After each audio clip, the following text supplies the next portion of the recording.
ખેડાના ઠાસરાના નવી રખિયાલના ગ્રામજનોએ જિલ્લા કલેક્ટરને આવેદન આપ્યું.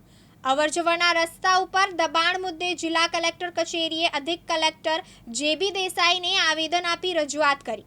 નવી રખિયાલ ડી.જે.એન. સ્કૂલ સામે ખેતરમાં જવાના રસ્તે બે જમીનદારો દ્વારા 2 થી 4 ફૂટ રસ્તા પર દબાણ કરતા તેમજ પગદંડી માર્ગ હોવાથી ખેતરમાં કામ કરતા લોકોને વાહન લઈ જવા ઘણી હાલાકી વેઠવી પડે છે.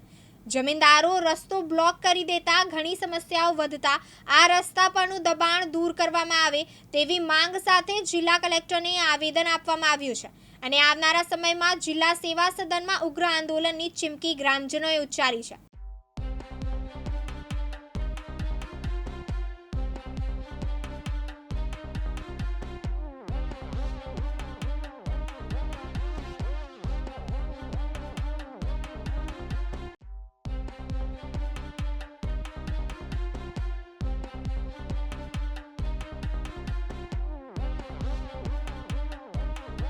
તૃષાલ પંડ્યા, દિવ્યાંગ ન્યૂઝ, નડિયાદ, ખેડા.